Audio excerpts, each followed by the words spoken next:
Good morning, everyone. Again, all the moms, happy Mother's Day. Special word of welcome to everybody at all of our campus venues, as well as those that are joining us by watching online or any other way that you're coming under the sound of the gospel. I just want to ask you, are you ready for some good news? It is more blessed to release than it is to control. And the reason that is such good news is that the life that is built on controlling is a very anxious life. And it is a life of illusion. It is a life that has the illusion of being able to control, but inwardly is full of angst. But when you discover the gospel principle of releasing and letting go, there in that beauty of release comes peace and joy and relationships that flourish. We're going to learn about a huge change that can take place, moving from a spirit of control to a spirit of release, from one of my very, very favorite characters in all the Bible, a place that I come to over and over because I've been so identified with him, and because there's so much to learn from his marvelous story of grace, the story of Jacob. And I turn you to Genesis chapter 32. We're going to be looking at a number of excerpts in Genesis about the story of Jacob, but I want to come to this pivotal moment that changed everything in his life in Genesis chapter 32, and I pick up reading at verse 24. Genesis 32, verse 24. And Jacob was left alone, and a man wrestled with him until the breaking of the day. When the man saw that he did not prevail against Jacob, he touched his hip socket, and Jacob's hip was put out of joint as he wrestled with him. And then he said, "Let me go, for the day has broken." But Jacob said, "I will not let you go unless you bless me." And he said to him, "What is your name?" And he said, "Jacob." And then he said, "Your name shall no longer be called Jacob, but Israel, for you have striven with God and with men and have prevailed." Someone once said that there are two lines of men at the pearly gates waiting to get into heaven, the henpecked line and the non-henpecked line. You know, the line for the husbands who were overly controlled by their wives and those that weren't. And so it's told that Joe's standing over in the long henpecked line, and he sees his old friend Fred over in the non-henpecked line, and he hollered out to him, "Fred, what are you doing over there in the non-henpecked line? You know you belong over here with the rest of us." And Fred hollered back, said, "I don't know. My wife told me to stand over here." Does it seem like in life that there are two kinds of people, that there are those that control others and those that are controlled? Well, I want to talk to you today about a third kind of person, and that's a person who doesn't seek to control and who isn't controlled, but instead is a person who is secure in the love of God, and in that deep security is able to live a life of blessing and loving others, praying for others, and yet not striving to control others. It is a huge blessing when you learn to release, because with it comes freedom. But also with that freedom comes the capacity for real relationships and the things that matter most in this world. You've probably heard of the monkey trap, and there are actually some cute videos you can find of this in actual practice, where one of the ways that it's told that in some of parts of Africa where they would hunt for monkeys that they wanted to trap is just get a small hole in a tree or in some kind of rock structure, or even in just some of those big ant hills that will form there. A hole that's just big enough for a monkey to put its hand through. And they'll take and put some food in there, or some shiny things. And the monkey will, out of curiosity, reach into the hole and grab hold of whatever is inside. But now, with a fistful of stuff, It can't get its hand back out of the hole. It's just big enough to reach through, but not big enough to pull out a fistful of stuff. And so the monkey is trapped. And it doesn't occur to the monkey, let go, release, and then I'll be free. When you learn to release, it's not just about you're free, but it is in the release, like a farmer that's sowing seed, that you are distributing, blessing, offering love. And through this is the way that God has set up his whole world to flourish and to grow. But Jacob, our friend Jacob, began his life as a struggle, and he lived most of his life as a struggle. Let me show you some important scenes in his life to give you a glimpse of this. It starts before he's even born. In Genesis chapter 25, you can follow along there and see that as he is still in his mother's womb, you can read at verse 22 of Genesis 25, the children struggled together within her, and she said, if it is thus, why is this happening to me? So she went to inquire of the Lord, and the Lord said to her, 2 nations are in your womb, and 2 peoples from within you shall be divided. The one shall be stronger than the other, and the older shall serve the younger. So this is what's really important to Jacob's story, is that it was prophesied, foretold by the Lord himself, that though he was going to be the younger one, that he would be the one who was treated as if he was the firstborn. He was going to be the one who was blessed. 2 nations in your womb, but the younger is going to be the one who's going to be regarded as superior. It's already been prophesied he was going to be blessed.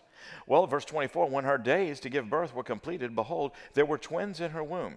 And the first came out red, all his body like a hairy cloak. So they called his name Esau, which means something like red.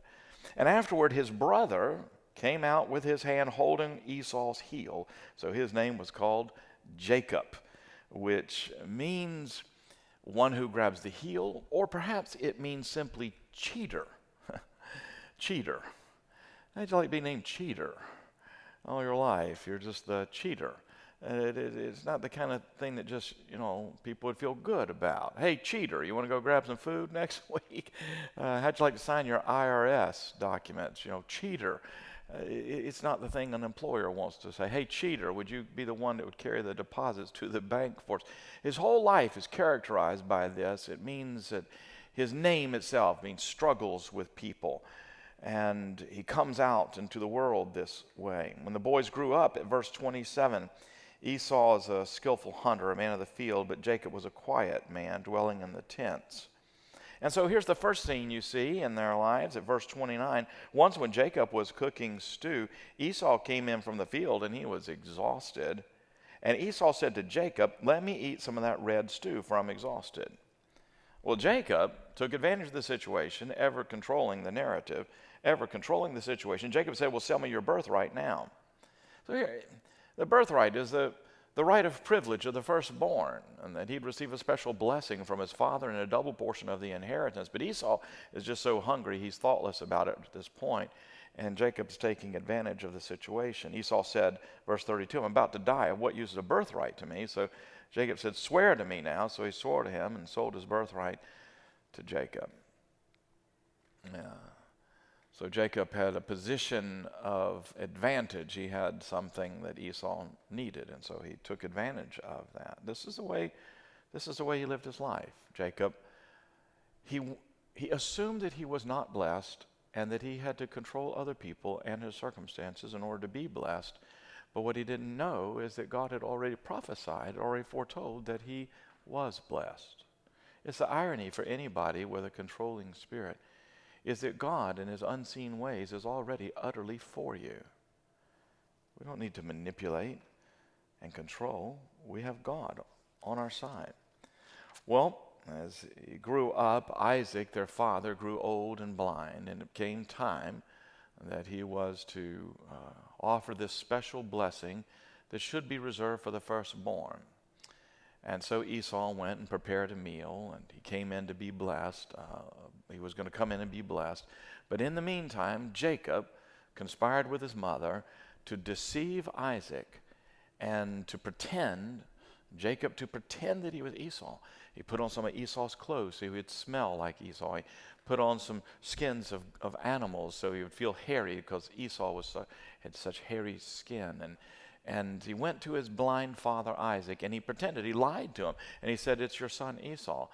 And after Isaac became convinced of it, he blessed the wrong son. Now, in our world, we might just say, well, no big deal. It's just wrong words. No, these the Hebrew people understood the power of words. They didn't just fall to the ground empty.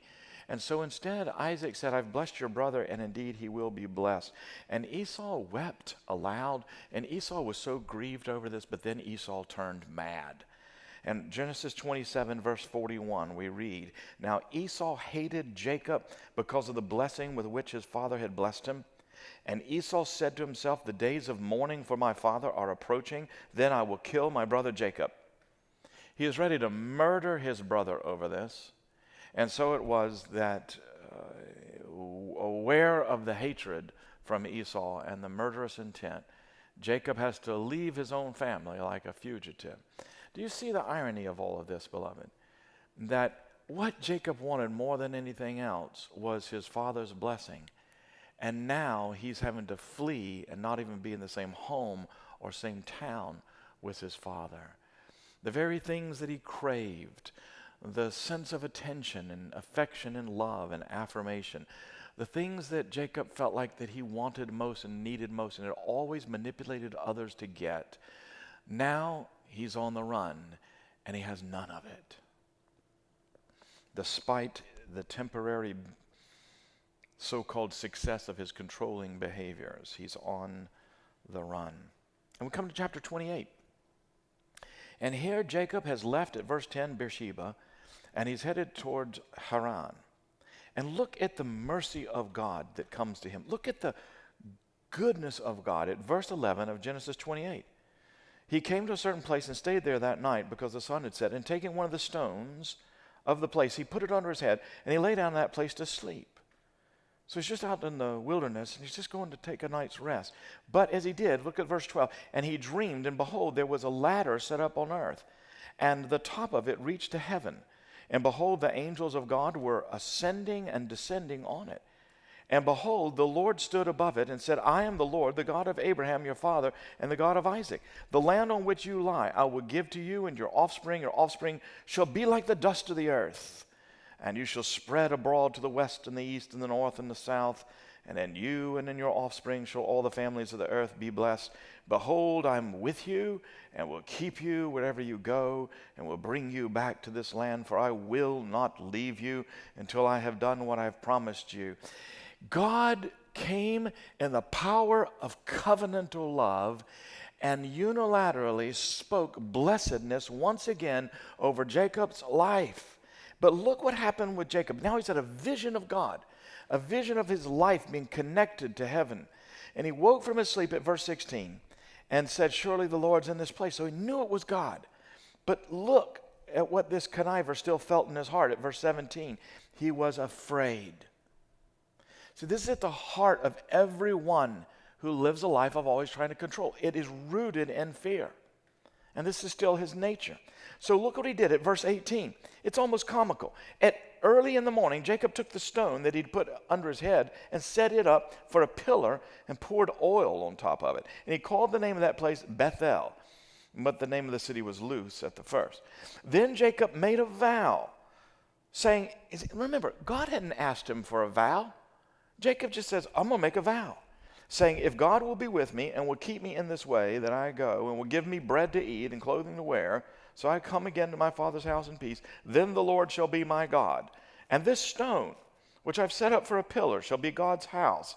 And of all you give me, I will give a full tenth to you." Do you see what is he doing? God has come with the magnitude of covenantal promise and spiritual inheritance of unspeakable dimensions. And Jacob gets up and reduces it to a man-made vow that says, well, if you really will give me food and clothing, and one more thing, Lord, if you'll make sure that I'm received by my family again, well, then I'll make this little rock like your tabernacle here. This will be your place. And I'll come back and I'll give you 10% of everything that God's got to just be laughing at him and say, what do you have to do to reach this man who does not know how blessed he is? And so then, we're not even going to spend time in it. Chapter 29 and 30, you'll see how much he strives and struggles in love and marriage. And he ends up being wed to the love of his life, Rachel, but he has so much friction, if we were to read about it in chapter 31, with his father-in-law, Laban, that eventually, in chapter 31, at verse 51, Laban said to Jacob, see this heap and the pillar which I've set between you and me? This heap is a witness, and the pillar is a witness that I'll not pass over this heap to you, and you'll not pass over this heap and this pillar to me. His relationships are so bad, and he's got so much tension with his father-in-law, they're basically saying, here's a line. You don't go across this, I won't go across to the other side. This is the nature of this striver's life. And then we come to chapter 32. All of these events leading up to chapter 32 are just typifying the nature of the kinds of ways that we try to exert control. Just think about them. They're typical of so much of what we do. There's the manipulation. That's where Jacob says, I've got stew, you don't have stew. So he, instead of simply saying to his brother, yes, you're my brother and I love you, here, share some stew because you're famished, he uses his advantaged situation in order to get something that he wants in return, withholding what someone really needs or wants, requiring payment for something that you should be giving away. And this is one of the ultimate forms of control, isn't it? And it's the heart of what shame is all about, is where the worst form of this is when you have love and acceptance to give and somebody needs it from you, and you withhold it in order to manipulate them to do what you want them to do. And then his scene of tricking his father is just flat out deception. It's just a form of control. We have so many nuances of the ways that we can deceive. And I know it's Mother's Day, and I don't know if this story is one of manipulation or if it's just wisdom. I don't know, but it was the father that called up his grown son and told him and said, "Son," he said, "I'm sorry to break the news to you." He said, "but after 45 years, your mother and I are calling it quits. I'm tired of it. We're going to get divorced." And his son lived in Chicago, and he said, "Well, Dad," he said, I can't believe this. He said, he says, "Does my sister know?" He said, "No." He said, "You'll just have to call her in New York and tell her." And so they hung up the phone. The son called the sister and he said, "Sister," he said, "I can't believe this. Dad said that they don't call it quits. And we got to do something about this." And she said, "Well, you get on the plane, I'll get on the plane, we'll go." The sister called, spoke to their father and said, "Dad, I don't know what is going on." He said, "But you are not going to get a divorce." He said, "Listen, you've been happily married 45 years. He said, my brother and I, we're taking different planes and we'll be there soon. Promise me you won't do anything rash until we get there." And he said, "Okay." The dad gets off the phone and turned to his wife and said, "Honey, it worked." He said, "They're both coming home for Thanksgiving and they're paying their own way." So I don't know, maybe that's wisdom or maybe that's just a little manipulative deception. But Jacob was an outright liar. And he used deception as his means of trying to trick his dad, but he was always a deceiver. And it's one of the forms of control, isn't it? To just not tell the whole truth or just not speak out and reveal what should be revealed. And then there was this religious control, which in many ways might be to God the most ugly of all these things, where Jacob tries to make a vow to God, pour a little oil onto a stone, do some religious things as if somehow that gives him control. And people will do almost anything, manipulating and so forth, using in the name of religious things. Little children don't have much sense of any control over anything, and so they're always trying to figure out, how can I exert a little control? And that's why some of them resort to temper tantrums. If that works, they'll do that. And some will pout and some will whine. They're trying to find something they could do to work. But the cutest ever, some of you have heard me tell this before, was when my little girl, Abby, was just a little girl, and she had just recently discovered two things. One, she discovered French fries are delicious. We should have never given that girl the first French fry. But we did, and she found out the French fries were delicious. And she had also recently learned the children's beloved little song, Jesus Loves Me, This I Know, for the Bible Tells Me So. And we were out at a restaurant, and unfortunately there were some French fries that somebody had. And we were trying to feed her some apple slices, and she said, I want French fries. And we said, no, sweetie, you have these apple slices. But she saw the French fries. I want French fries. And so she stayed on. She was very resolute, a very resolute toddler. And she finally said something that just caused us to bust out laughing and earned her some French fries. She just looked up at us and she said, I want French fries right now, for the Bible tells me so. In fact, throughout her growing up, if she wanted to really get something, she would just add on, for the Bible tells me so. Sometimes she'd just say, for the Bible, because she had figured out that this book was very, very important in our family. And but let me just say this, beloved. Let me be very clear about this. This book, the Word of God to us, is sweeter than the honeycomb. It is life. The Word of God is revelation and joy. It is the revelation of Jesus Christ. It is the narrative, the story of what God has done to redeem us. It is the greatest news the world has ever heard. And so, yes, feed this to your soul. Feed this book to your children. Feed it so that others can know the life-giving good news of the gospel and the great story of the redemption of God. And people could understand, including our own children, understand their identity in Christ, so that they would have a secure place from which to live their lives, so that sinners would understand that there's hope, and that discouraged people would know that there's healing virtue by the power of the gospel. All of this and so much more in this word that is living and active. But what this book is not is a tool of manipulation. It is not a religious tool to be used to try to control anybody. It so diminishes the nature of this beautiful, beautiful word.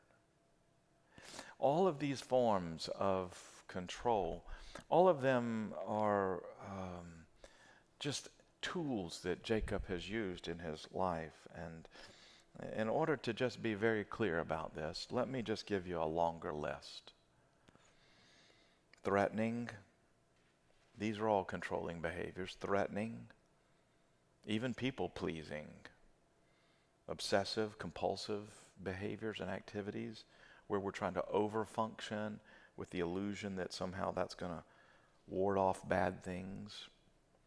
Every form of intimidation is controlling. Chronic critical remarks is a form of control, trying to put someone down in order to control. Silent treatment, overprotecting and overcaring. I mean, that's where you're calling too much, telling someone how they should act, how they should be, what they should wear, smothering them with too much. Scapegoating, blaming. These are controlling behaviors. Cursing, a negative forecast over someone's life. It's an attempt to control. Pouting. Neglecting someone else's needs, belittling, withholding intimacy, physical abuse, sulking, refusing to make eye contact, acting pitiful and sickly when you're not, showing disgust, rolling the eyes. I mean, the list could just go on, but these are all controlling behaviors. And the big problem for the controller is that the one who seeks to control has to be constantly vigilant lest you lose control, and always plagued with the question, what if I don't maintain control? And when healthy people, emotionally healthy people, refuse to be controlled, it makes the controller more frustrated and more afraid, and thus ramps up these controlling behaviors. Some years ago, playfully, I wrote a poem about the futility of the kind of controlling personality when it comes to relationships. I called it A Tribute to the Controller. Hey, Joe, I'd like for you to be my friend, to stay with me till the very end. You'll be glad to have me as your friend. We'll have great fun every day. When you come over, you'll have to stay, 'cause you'll love hearing all I have to say. We'll go to the movies and sometimes a show. We'll relax, play cards, or take it slow. I can't wait to watch our friendship grow. What? You don't like movies or seeing a show? You don't like playing cards or taking it slow? Well, Joe, how do you expect our relationship to grow? I thought you were my friend. I thought you were with me till the very end. Now you've broken my heart. How will it mend? You ought to be better than that. You ought not treat me like that. You ought to tell me that you're sorry in 2 seconds flat. Wait, Joe, you can't leave me now. I'll change for you somehow. Look, I've gotten better. Say, wow, Joe, don't you dare walk away. If you leave, I'll make you pay. You better come back or you'll regret this day. You'll be sorry if you don't come back. You'll find out just how much you lack. If you keep walking, Joe, I'll give you a smack. Never mind, who needs you? You don't do like you ought to do. I don't have time for such a fool. Hey, Sam, I'd like you to be my friend, to stay with me to the very end. You'll be glad to have me as your friend.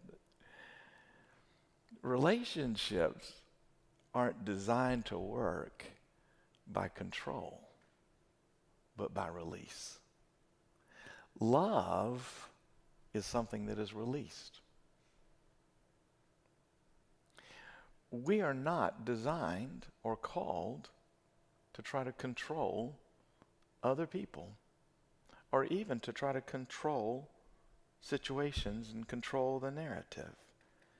And Jacob had to find it out. So this is where we come to this pivotal scene in his life in Genesis chapter 32. Jacob is proceeding to come and after all these years meet his brother Esau. In Genesis chapter 32, verse 3, Jacob sent messengers before him to Esau his brother in the land of Seir, the country of Edom, instructing them, Thus you shall say to my lord Esau, Thus says your servant Jacob, I've sojourned with Laban, and stayed till now. I have oxen, donkeys, flocks, male servants, female servants. I've sent to tell my lord in order that I might find favor in your sight. So what is he doing? He is taking and giving gifts of livestock and even servants and all of this he wants to send to Jacob. He's trying to somehow manipulate the situation and get favor back by bribing Esau. At verse 6, the messengers returned to Jacob saying, We came to your brother Esau and he's coming to meet you. And there are 400 men with him. Now look at Jacob's heart. Verse 7, Jacob was greatly afraid and distressed. So here's what he did. He divided the people who were with him, the flocks and herds and camels, into 2 camps, thinking, if Esau comes to the one camp and attacks it, then the camp that's left will escape. So he's divided up people.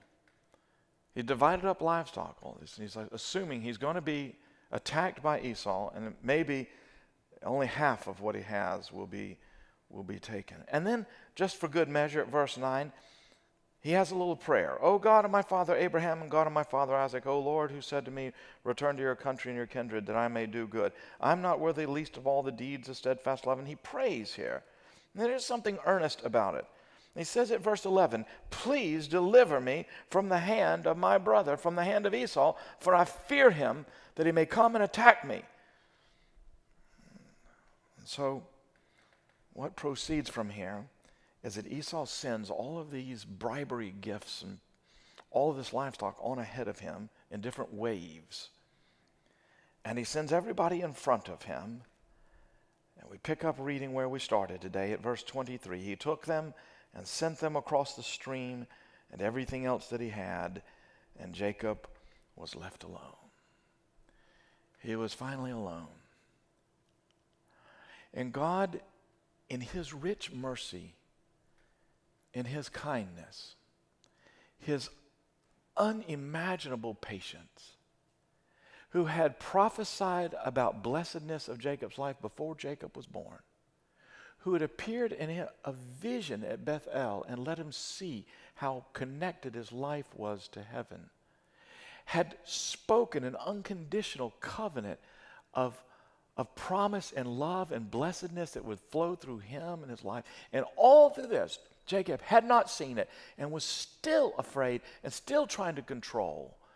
And so God now has, in this moment of Jacob's great fear of Esau, God has so arranged the circumstances where Jacob, out of his own fear, has left himself alone, and God comes to him.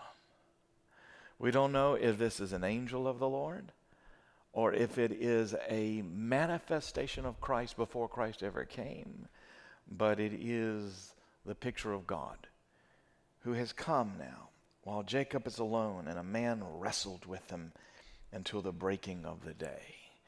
Do you know how exhausting wrestling is? When I was a kid, when we were doing wrestling in a physical education at school, that was the most exhausting thing. The people I know that wrestle, how you do it, I don't know, because it takes every sinew in your body. You're constantly exerting one against another, and it just exhausts you. It drains you of everything you have to just wrestle for 5 or 10 minutes.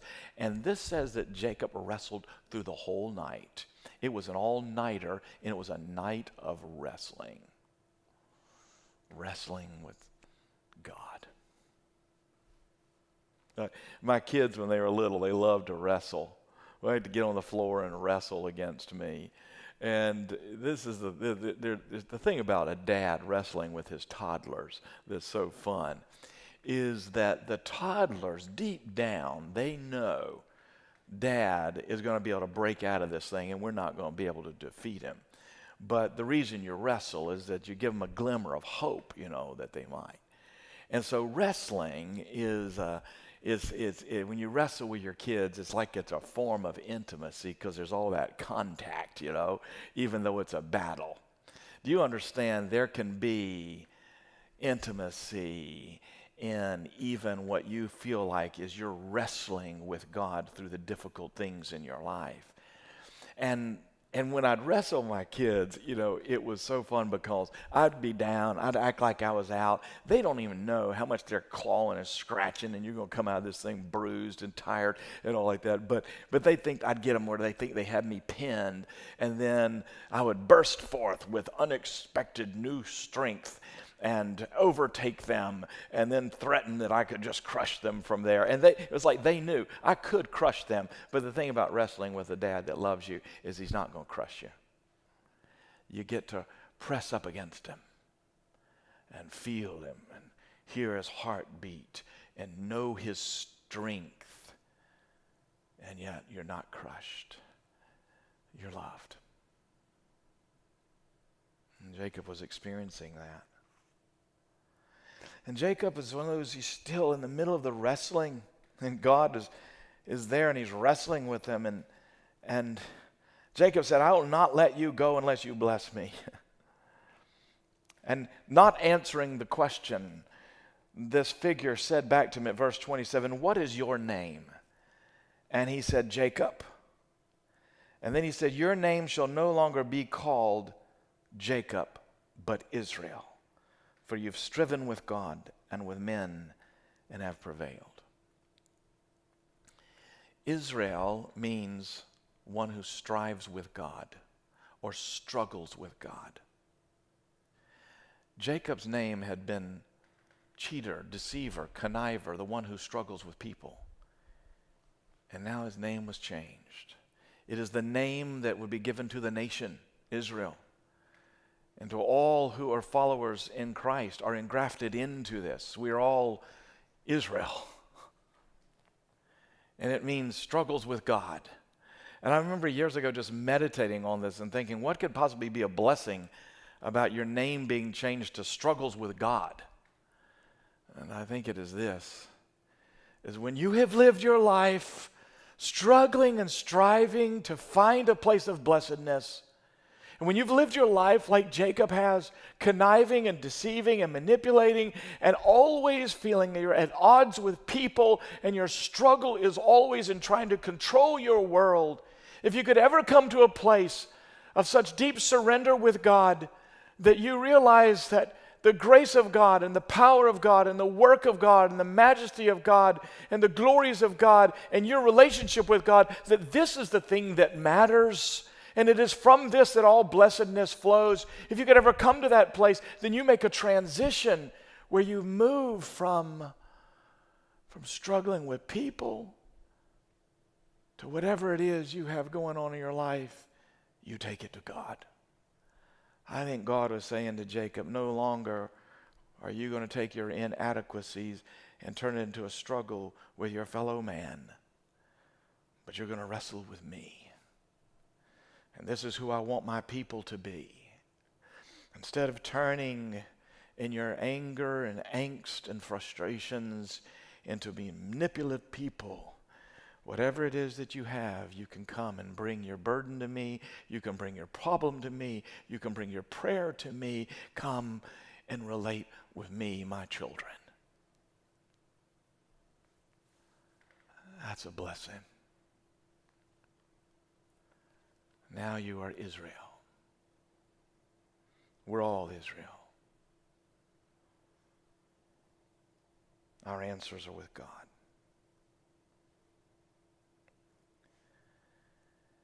And Jacob said, please tell me your name. But he said, why is it you ask my name? Because the ancient world understood what we must understand. If you have the capacity to name someone, you have authority in that situation. Parents name their children. They don't name themselves. God named Jacob Israel, but Jacob does not name God. The struggler has wrestled, and he has been overcome. And the sun rose. Oh, this is the moment of transformation that takes place that we must not miss. He had been touched in the midst of this at verse 25, his hip put out of joint.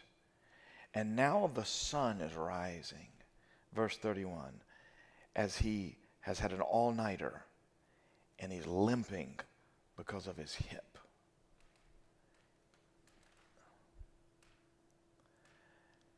What a picture of Jacob, now Israel, who comes to meet his brother Esau.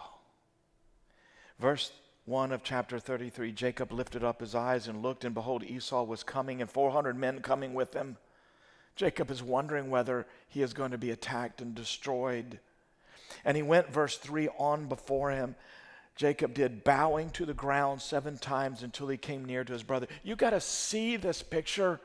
This man who's wrestled all night, you know how exhausted he is, and his hip has been dislocated. God just immobilized him. He didn't kill him. He didn't give him cancer. He just showed him his own need for God. And he was limping and he was bowing. 7 times he's bowing down in front of his brother. This man who had always been in control now had no control whatsoever. And verse 4, Esau ran to meet him, not to attack him. But it says at verse 4, he embraced him and fell on his neck and kissed him, and they wept. They wept for all the years the locusts had consumed, for all of the wasted bitterness, for all the folly, for all that they'd been longing for. These brothers came together in an authentic relationship of love. For once, instead of trying to control, Jacob released. And love was born. Behold the mystery of God. God so loved the world that he gave. God did not hold on to his own life and glory. He released his life in the person of Jesus Christ. And when he stretched out his arms, it could have been that it was to call down a legion of angels to slay those who were executing him. But instead, he did so to release his own blood. And he released his own blood so that there would be a moment he would release his spirit to the Father. And when he was raised from the dead, this same Jesus breathed on the disciples and released his own life to them, picturing what would happen at Pentecost for anyone who is in Christ, received the very Spirit of Jesus himself. God saved the world through release rather than control. How much more so will your life bless the world by the spirit of release rather than control? It is more blessed to release your life than to try to control others' lives. And that's the gospel.